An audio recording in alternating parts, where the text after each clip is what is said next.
Hi, I'm Laura Foote. I'm the executive director of YIMBY Action. YIMBY stands for Yes in My Backyard.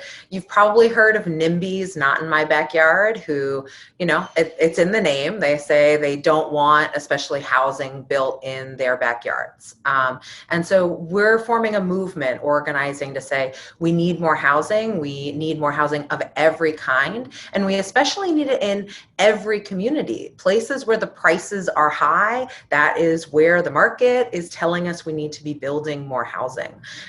This ends up being far more controversial than you would have thought. Many of you, I'm sure, understand that we're in a chronic housing shortage. We're in a national housing shortage. We're especially in a housing shortage in our most economically booming cities and towns. And we have this thing called exclusionary zoning, and we have permitting processes that keep communities from adding the housing that they need. And so I have bad news for you as somebody who's thinking about going into development. You may not know this, but you're actually going into politics. Everyone, by becoming a housing developer, is going into a hyper-political process. The next years of your life are going to be about politics. And the question for you is, how much are you going to go bright-eyed and fully understanding that you are going into a hyper-political environment, or how much are you going to stick your head in the sand about how every piece of housing production is highly political? Everything you want to be building is subject to often hyper-local debates. There's already on paper the zoning, that is what is allowed on paper, and that is highly political. Exclusionary communities, communities with more power, we are talking about a history of redlining where whiter and wealthier communities decided that they did not want to allow Black and brown and lower income people into their communities, and so they systematically downzoned. They did not allow apartments in those neighborhoods. They are zoned for single family home only. And we're finally having a really full-throated national debate about how exclusionary zoning perpetuates racism.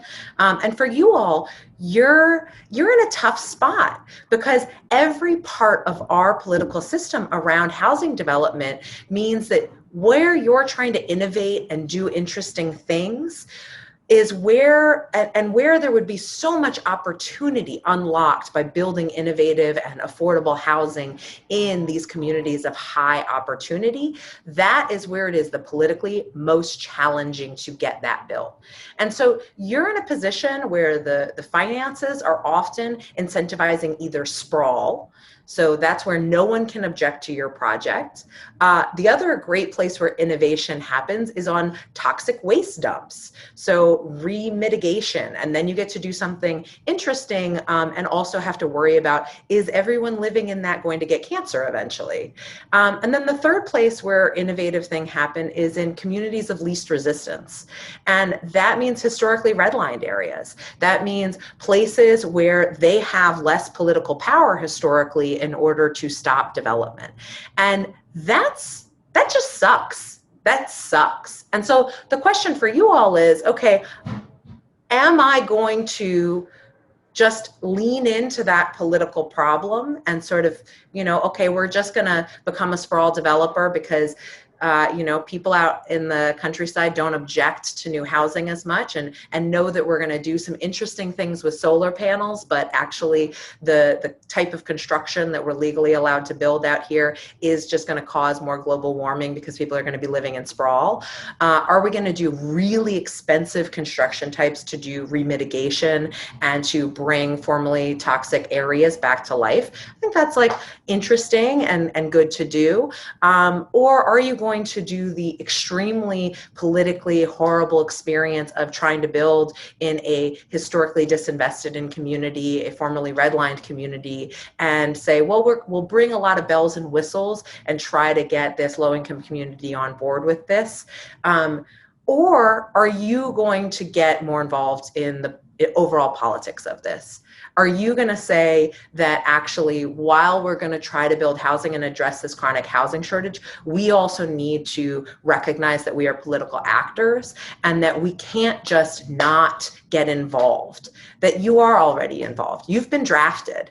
And so are you going to use your political power to advance a larger conversation around housing affordability and around where we are and where we are not building housing? And why is it probably in, I would guess that many of you maybe grew up in the suburbs. Why is it near your parents' house you can't build the kind of housing that you're excited to build? And the reason is because of political power. And the reason is because we have not decided as a nation to undo segregation, and we have not used the really most innovative thing we can do, which is simply legalize the construction of housing in wealthy communities.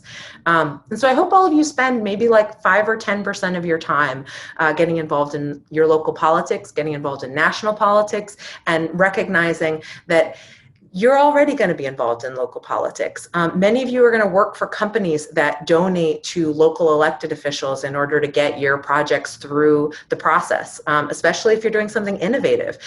People are afraid of innovation often in these hyper political processes where everything gets nitpicked to death. Are you going to spend at least 5 or 10% of your time going upstream and saying, actually, we have to look at the system overall. We have to make a more equitable system where not every project is nitpicked to death. As an activist, I'm in the fight every day.